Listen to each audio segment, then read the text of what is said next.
Career planner for banking and SSC. Career planner पूर्वी भारत में सर्वाधिक रिजल्ट देने वाला संस्थान। आप सभी का स्वागत है सीपी डिजिटल प्लेटफॉर्म पे। मैं प्रकाश। जैसा कि आप जानते हैं कि आने वाले एग्जाम्स को देखते हुए हम लोग पर डे 1, 2, 3 क्वेश्चन वाली टाइप्स लेकर आते हैं। ये सारी की सारी जो क्वेश्चंस है ये सभी अपने आप में ही एक टाइप हैं और ये सारी की सारी बहुत ही खास टाइप्स के तौर पे हैं जो आने वाले एग्जाम के लिए बहुत ही वीवीआई होंगे। तो निश्चित है, आइए आज का पहला टाइप देखते हैं। इस पहली एग्जाम्पल के जरिए ये लिखा गया है कि वन टाइप ऑफ लिक्विड जो है वो कंटेन करता है 20% वाटर। एक टाइप का लिक्विड जो है उसमें 20% वाटर है एंड सेकंड टाइप का लिक्विड जो है उसमें 35% वाटर है।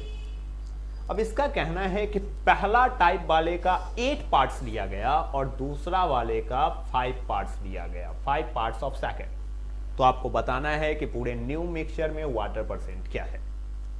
आज स्टार्ट यहां से लेना चाहिए कि पहला का हमने कितना पार्ट्स लिया है, 8 parts of first and 5 parts of second. तो आप लिख दीजिए कि first type of liquid A है तो second type of liquid B है और इसमें क्वांटिटी हमें दे दिया गया है कि हमने ए का कितना पार्ट्स लिया है 8 और मैंने बी का कितना लिया है 5। ये क्लियरली बोला गया है कि हमने ए का 8 पार्ट्स लिया है तो मैंने बी का 5 पार्ट्स लिया है। और आप जानते हैं पूरा का पूरा मिक्सचर कैसे बना है, तो इन दोनों को मिक्स्ड करने पर, मतलब ऐड करने पर। मिक्सचर का मतलब ही होता है ऐड करना। मिक्स्ड करने का क्या मतलब है, ऐड करना। तो बताइए पूरा का पूरा ग्लास कैसे बना होगा इन दोनों को जोड़ने पर। और याद रखिएगा, अगर कभी भी 2 या 2 से ज्यादा को जोड़ने पर टोटल बनता हो, आप एलिगेशन का कॉन्सेप्ट लगा सकते हैं।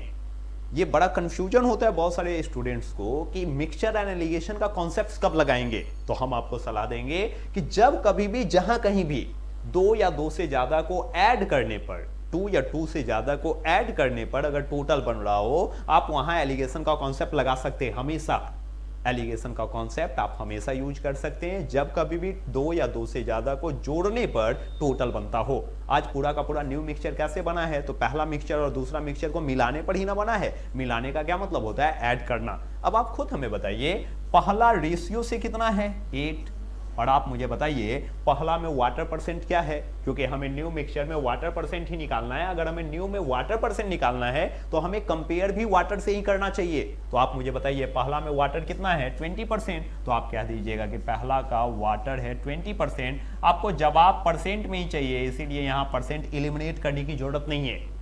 फिर आप मुझे बताइए दूसरा का क्वांटिटी कितना है, तो दूसरा का क्वांटिटी है 5 और बताइए दूसरा में वाटर परसेंट क्या है। तो आप देख सकते हैं दूसरी लाइन में दिया गया है कि दूसरा में वाटर परसेंट क्या है 35। हमें आंसर परसेंट में ही चाहिए, इसीलिए इस परसेंट को एलिमिनेट करने की जरूरत नहीं है। तो आप क्या दीजिएगा, इसमें वाटर कितना है 35। और अब आप मुझे बताइए टोटल कितना क्वांटिटी हो गया। तो 8 पार्ट्स पहला था, 5 पार्ट्स दूसरा है, तो टोटल कितना हो गया 13। और इस टोटल में वाटर परसेंट क्या है यही बताना है। तो मैंने कहा कि टोटल में वाटर परसेंट x है। मुझे नहीं पता तो मैंने x माना। x से मत डरिएगा, वो बस एक नाम मात्र है, लेकिन अपने आप को कन्विंस कीजिएगा कि आप एलिगेशन कब लागू करेंगे। तो जब कभी भी 2 या 2 से ज्यादा को ऐड करने पर टोटल बनता हुआ दिखाई दे, आप वहां एलिगेशन लगा सकते।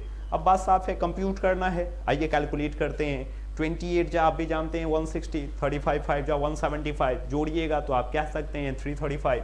तो आप इन दोनों को ऐड कर लीजिएगा तो 335, क्योंकि 160 में 175 को जोड़ेंगे तो स्वाभाविक है 25 में 10 ही ना जोड़ेंगे जो 35 हो जाएगा। अब आप बताइए इसमें किससे डिवाइड देना है, 13 से। तो 13 से डिवाइड दीजिए, यही ना हमारा x है। प्लस माइनस अच्छे से कीजिएगा। तो अब आप बताइए क्या 13 का टेबल पढ़ सकते हैं हम लोग, पढ़ा जा सकता। तो 13 2 जा क्या होगा 26। अब बताइए यहाँ क्या बचेगा 75। 13 5 जा 65, क्या बचेगा वहां पे 10। आप जैसे ही डेसिमल प्लेस कीजिएगा वो 100 बन जाएगा। तो 13 7 जा क्या होगा 91। बताइए कितना बच जाएगा यहाँ पर, तो आप कहेंगे 90। और 13 6 जा तो आप कह सकते हैं कि 13 6 जा क्या होता है 78। तो आप अप्रॉक्सीमेट कह सकते हैं कि यह कितना परसेंट देगा 25.76%। तो आप मुझे बताइए 25.76 के क्लोजेस्ट कौन है। तो आप कह सकते हैं कि हमारा ऑप्शन नंबर बी क्या है, सही है। आप ऑप्शन नंबर बी सपोर्ट कर सकते हैं। प्लीज लैंग्वेज को अच्छे से समझिएगा। इस टाइप को लाने का सबसे बड़ा पर्पस यही था कि आप अपने आप को कन्विंस करें कि हम एलिगेशन कब यूज कर सकते, एलिगेशन हम कहां पे लागू कर सकते। आइए एक दूसरा एग्जांपल लेते हैं, उसे दूसरी टाइप को समझने की कोशिश करते हैं। देखते हैं। ये हमारा दूसरा एग्जाम्पल है। ये इलेक्शन बेस्ड डाटा है, इसलिए इलेक्शन बेस्ड डाटा को अच्छे से समझिएगा, ये अपने आप में खास माना जाता है।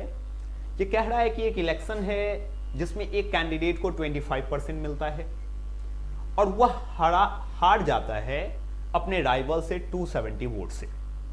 याद रखिएगा, इस क्वेश्चन में कहीं नहीं बोला गया है कास्टेड वोट के बारे में, इनवैलिड के बारे में, कुछ के बारे में। तो जब कास्टेड के बारे में, इनवैलिड के बारे में, इस सब के बारे में कुछ ना बोला जाए तो समझिए वो है ही नहीं। तब आप सिर्फ यही मानिए कि जो टोटल रजिस्टर्ड वोटर्स हैं वो सारे के सारे कास्टेड रहे होंगे, और अगर वो सारे के सारे कास्टेड रहे होंगे तो वो सारे के सारे वैलिड भी रहे होंगे। क्योंकि अगर किसी भी क्वेश्चन में खास तौर से इलेक्शन बेस्ड डाटा में अगर कास्टेड, वैलिड, इनवैलिड इस सब के बारे में कुछ ना बोला जाए तो आप यही मानकर चलिए कि टोटल जो वोटर्स रहे होंगे वो सारे के सारे कास्टेड होंगे, और वो सारे के सारे कास्टेड वोटर जो रहे होंगे वो वैलिड ही रहे होंगे। क्योंकि जब कास्टेड, वैलिड के बारे में ना कुछ बोला जाए तो वो एज यूजुअल छोड़ दीजिएगा। अब आप खुद बताइए, इसमें से हमने पहला कैंडिडेट को कितना वोट दिया है? तो पहला कैंडिडेट 25 है, तो पहला 25। अगर पहला 25 है तो बताइए दूसरा को कितना मिला होगा? तो टोटल वोट 100 है, जिसमें से ये 25 ले लिया तो दूसरा कितना लेगा? 75 ही तो लेगा। अब आप खुद हमें बताइए दूसरा कितना ज्यादा लाया है, और जो जितना ज्यादा लाता है उसी से तो जीत जाता है। तो बताइए दूसरा ने मेरे मुताबिक 50 ज्यादा लाया है, जो क्वेश्चन के मुताबिक कितने वोट से जीत जाता है? तो 270 वोट से जीत जाता है। तो क्या आप कहेंगे कि ये 50 ज्यादा है, जो कितने के बराबर है? 270 वोट्स के बराबर है। तो मुझे कहा गया है कि उस टोटल इलेक्शन में कितने वोट पोल किए गए थे, ये बताइए। तो टोटल कास्टेड वोट्स आपको बताने हैं, तो कुछ भी डाटा नहीं है, तो सारे के सारे रजिस्टर्ड ही कास्टेड है, तो टोटल कास्टेड कितना होगा? 100। और आप जानते हैं ये 50 बराबर 270 है, तो इसका डबल ही ना 100 होगा, तो यह कितना हो जाएगा? 540। मतलब उस इलेक्शन में टोटल कितने वोट कास्टेड थे? तो आप कह सकते हैं 540 वोट्स थे। इस क्वेश्चन को लाने का पर्पस यही था कि इलेक्शन बेस्ड डाटा में बहुत सारे आदमी को कंफ्यूजन हो जाता है कि कास्टेड में इनवैलिड, वैलिड सब क्यों नहीं दिया। तो याद रखिएगा, अगर किसी क्वेश्चन में इनवैलिड, वैलिड के बारे में कुछ ना बोला जाए, इसका मतलब वो उस क्वेश्चन में रहा ही नहीं होगा। मतलब उसके जो भी रजिस्टर्ड है वो सारे के सारे पोल्ड है, और वो सारे के सारे वैलिड ही रहे होंगे। इसे अच्छे से सोचिएगा, ये अच्छी डाटा है। आइए नेक्स्ट एग्जाम्पल लेते हैं। नेक्स्ट एग्जाम्पल में आप देख सकते हैं, मुझे कहा गया कि weight of two friends A and B ratio के मुताबिक दिया गया है 1 and 2। मुझे ए एंड बी के वेट का रेशियो दिया गया है 1 and 2। ये ए है, ये बी है, और इनके वेट का रेशियो दिया गया है 1 and 2। तो मैंने कहा ए 1 है और बी क्या है? 2 है, वेट के मुताबिक।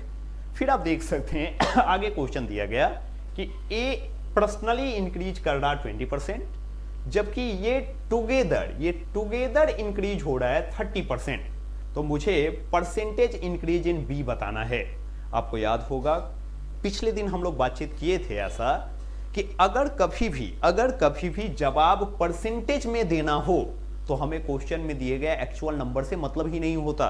तो आप देख सकते हैं यहां जो एक्चुअल नंबर 60 kg है, इससे हमें कोई मतलब नहीं होना चाहिए, क्योंकि हमारा जवाब अगर परसेंटेज में आना है, आप 60 kg का इस्तेमाल करके भी बना सकते, बट जरूरत ही नहीं है दोस्त। अगर हमें जवाब परसेंटेज में देना है तो हम अपने आप को कन्विंस करेंगे कि हमें जवाब परसेंट में देनी है, तो हमें एक्चुअल नंबर से कोई मतलब ही नहीं रखना। अब आप हमें खुद बताइए कि आप कह सकते हैं कि टोटल वेट कैसे निकलेगा? तो टुगेदर वेट निकलेगा दोनों को क्या करने पर? जोड़ने पर। तो दोनों को आपस में जोड़ दीजिएगा, यही ना हमारा टोटल वेट होगा। तो बात साफ है, हम टोटल वेट कैसे निकालेंगे? तो उन दोनों को क्या करने पर? ऐड करने पर। तो इन दोनों को हमने क्या किया है? ऐड कर लिया है। और कुछ देर पहले ही आपको हम बताए थे कि जब कभी भी 2 या 2 से ज्यादा को जोड़ने पर टोटल बनता हो, आप एलिगेशन यूज कर सकते हैं। जब कभी भी 2 या 2 से ज्यादा को ऐड करने पर टोटल बनता हो, आप एलिगेशन लगा सकते हैं। आप मुझे बताइए क्या मिक्सचर एलिगेशन फॉर्म करेगा? यस एब्सोल्युटली, क्योंकि यहाँ 2 आदमी है, दोनों का टोटल वजन कैसे बनेगा? जोड़ने पर ही तो बनेगा। तो हमने यहाँ पे प्लस का सिंबल ऑथराइज किया। अब आप खुद बताइए पहला का वेट रेशियो के मुताबिक क्या है? तो पहला का वेट रेशियो के मुताबिक 1 है। और अब मुझे बताइए पहला कितना परसेंट इंक्रीज कर रहा? तो आप दूसरी लाइन से देख सकते हैं पहला 20% इंक्रीज कर रहा। तो क्या हम लिख सकते हैं कि पहला का इंक्रीज परसेंट क्या है? 20% है। पहला कितना इंक्रीज कर रहा है? 20% इंक्रीज कर रहा है। यहाँ INC का मतलब इंक्रीज है।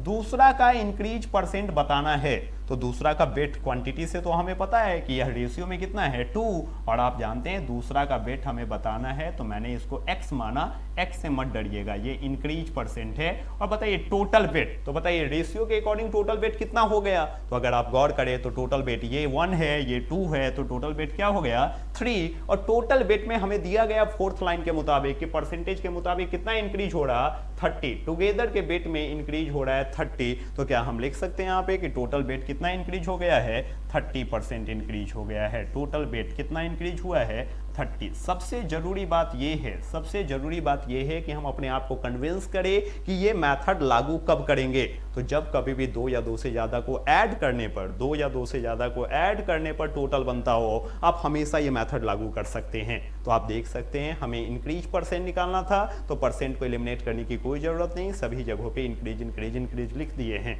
अब आइए क्या इसे कंप्यूट कर लिया जाए, आप मुझे बताइए 33 या 90 होगा, इधर का 20 माइनस होगा तो 70 में 2 से डिवाइड दीजिएगा तो क्या हो जाएगा 35। आप कहिएगा कि बात साफ है, बी में पर्सनली कितने परसेंट का इंक्रीज हुआ होगा 35% का। अगर यही निगेटिव जवाब आता तो आप कह देते इतने परसेंट का डिक्रीज होता। तो आज आप देख सकते हैं ये पॉजिटिव जवाब आया है, इसीलिए इसको इंक्रीज बोला जा रहा। अगर ये निगेटिव जवाब आया रहता तो इसको हम लोग डिक्रीज कह देते। तो कहने का मतलब साफ है, लैंग्वेज को अच्छे से समझिएगा, चीज़ों को ख्याल में रखिएगा और अपने आप को कन्विंस कीजिएगा कि एलिगेशन लागू कब करेंगे, किस स्थिति में एलिगेशन को लागू करना चाहिए। तो आज इन तीनों एग्जाम्पल को अच्छे से समझ कर रखिएगा, अगले दिन फिर कुछ ऐसे ही एग्जाम्पल्स लेकर आएंगे जिससे हमारी चीज़ें और आसान हो जाएंगे। चलिए नेक्स्ट मिलते हैं, थैंक यू।